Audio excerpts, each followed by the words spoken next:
A lone white wolf treks across the snow-laden ground near Faerun. They exit the cave just as the wolf is charging towards them. They start to take defensive poses, getting ready to fight off this monster, just before it skids to a halt in front of them and asks them to trade. Each of them, with one swipe, has one thing stolen from them. And with another swipe, something given. The white wolf then leaves. Back to its cave. Back to its lair. Near Faerun.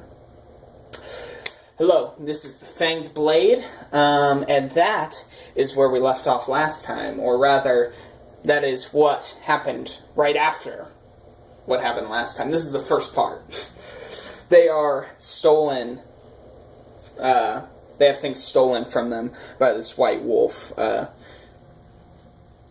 two players, I don't remember what Brand had stolen from him, but Carthag had, I don't remember what he had stolen from him either, but I remember what he got, and that is the only thing that was important. He got a book, and this book was a quest book.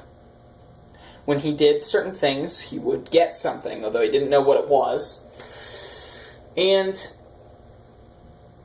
at first, he didn't know that, actually. I shouldn't have said that. It was a blank book. He just gets this empty book. No, nothing written in the pages. But as he does certain things, well, we'll get to that. He gets this blank book, and then they continue into this town called Faerun. Snow all around, it's cold. And Carthag started teaching Jonathan, one of the NPCs, some magic, and he pretty much spent most of his spells with the Endure Elements spell. I think that's what it was called. Anyway, it basically made him not cold. So he didn't have to deal with the cold. And that's pretty much where all his wizard spells went into. Yeah. So, they go around. There wasn't too much at the beginning in this place. They visited some shops. And Carthag made an interesting character choice and bought a kind of penthouse suite, basically, at this hotel for like 4 months.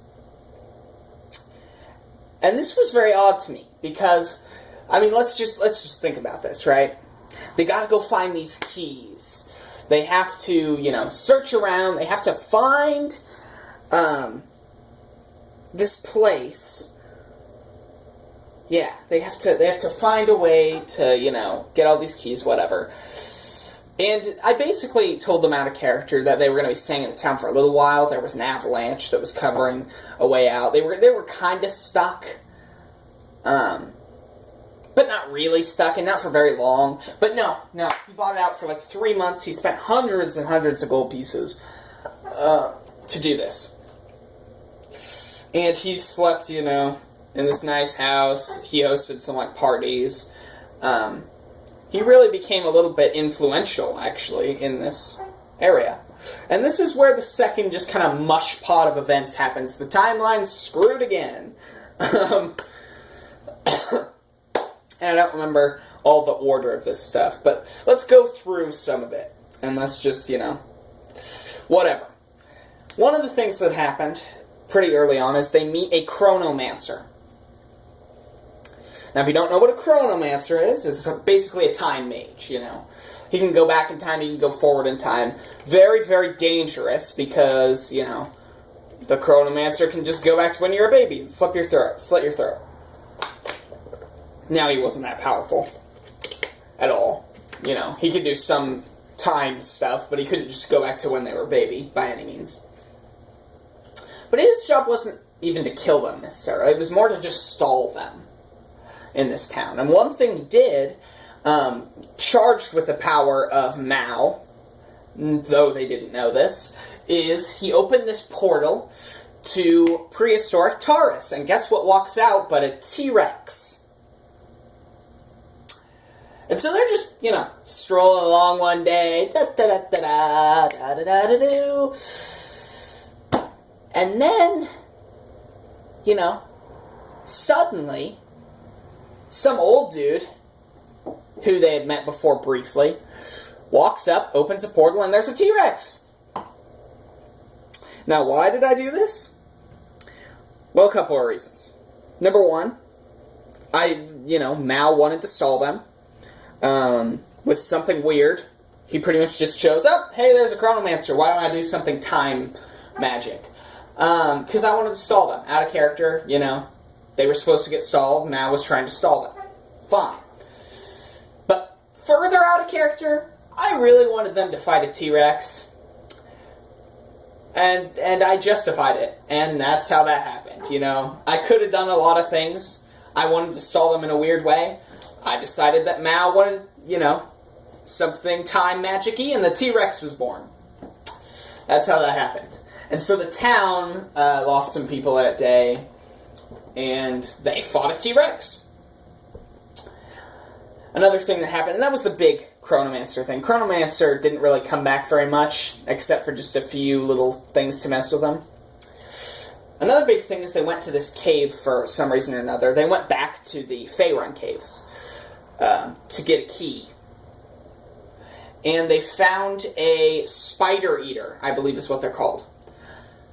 I don't remember for sure if that's what they're called, but basically what it is, it's this creature that I believe has wings, if I remember correctly. But the big thing is it has a stinger, and if it hits you with poison, with this poisonous stinger, it will paralyze you for I don't even know, a D6 of weeks or something. A D6 of days. I think it's a D6 of weeks. Something just insane. It might, it might have been a D6 plus 4 of weeks. But something just absurd. It's a creature that you think, why did this creature come to be? It doesn't need to paralyze someone for that long, does it? Maybe it takes a really long time for them to digest. I don't know, but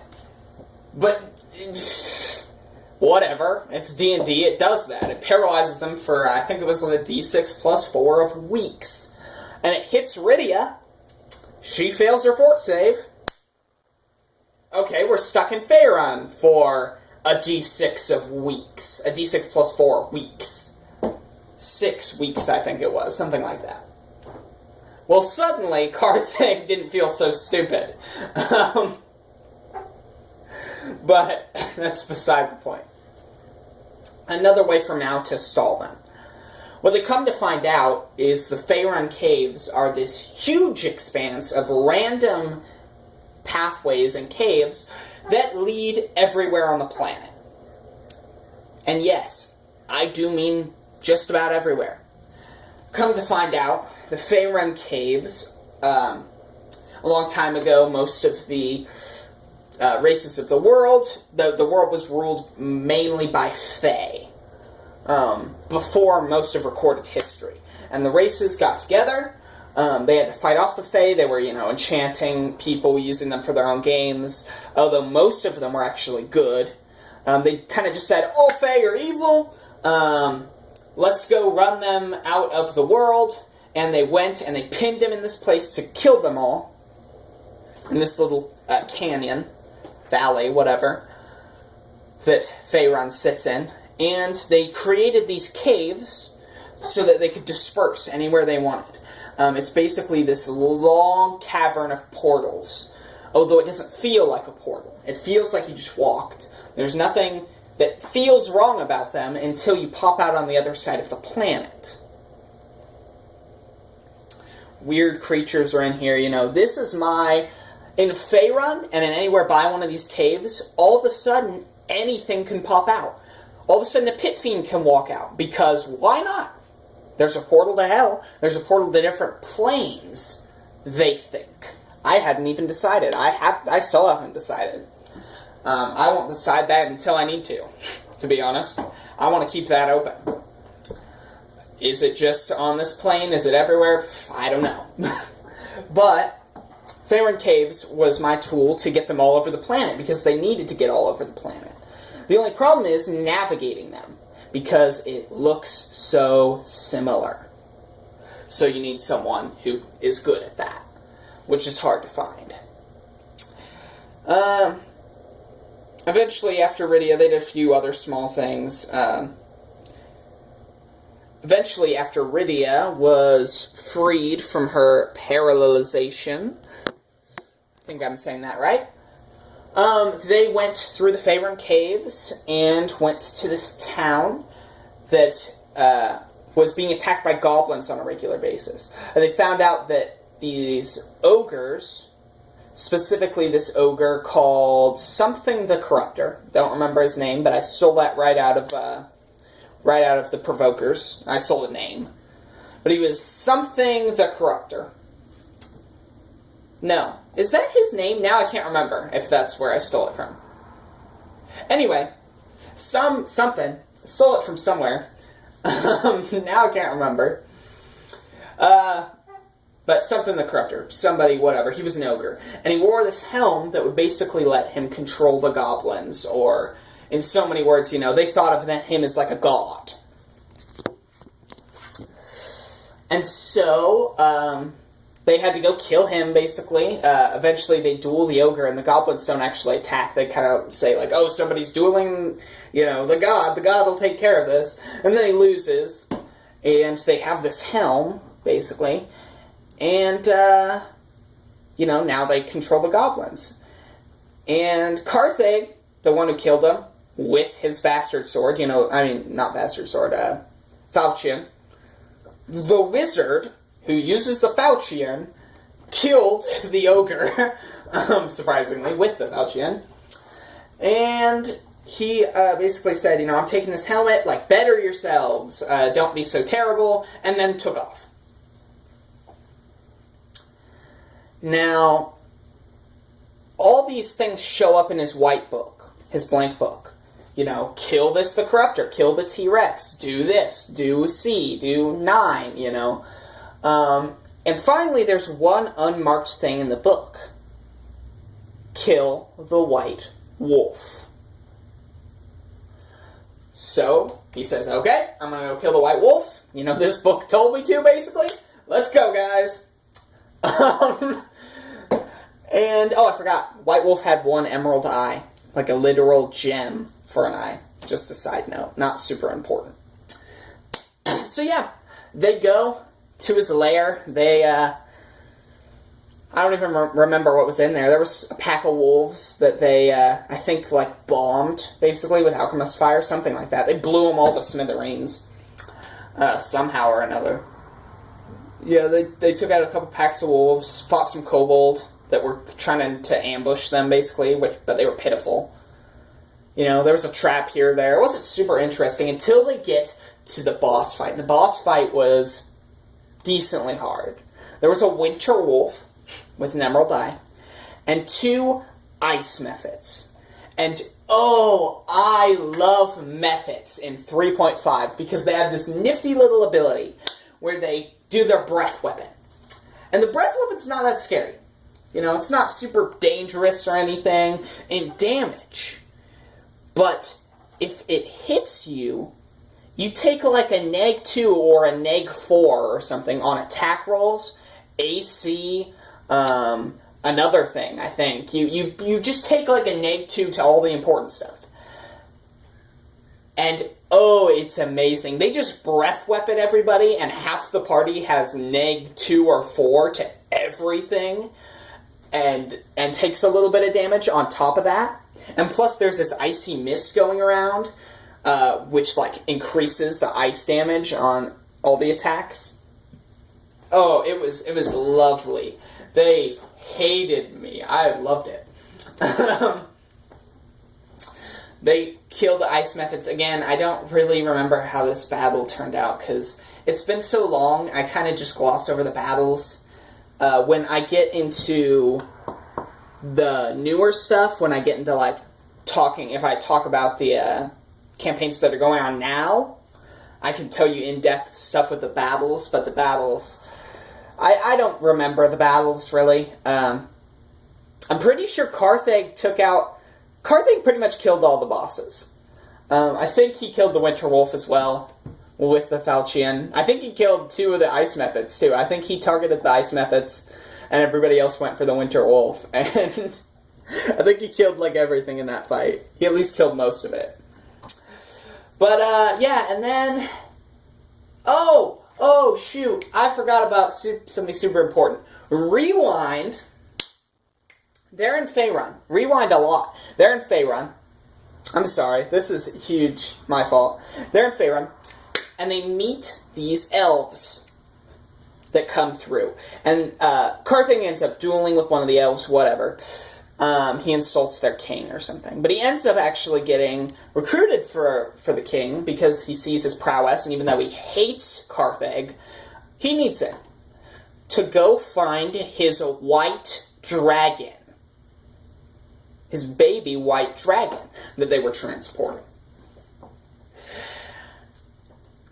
Scary stuff, even though, it's only like CR2 or something, but it's still a dragon, whether it's a baby or not. And it can fly, and barely any of them had ranged weapons, and it's not super dangerous. They could have taken him down. But they were supposed to, knock this baby dragon out, whatever, bring back this baby white dragon. Well, come to find out, I explain this in kind of these, before a lot of my games, I'll do these kind of, looking at another part of the world before the game starts, showing them something else so they kind of have an idea what's going on in the world.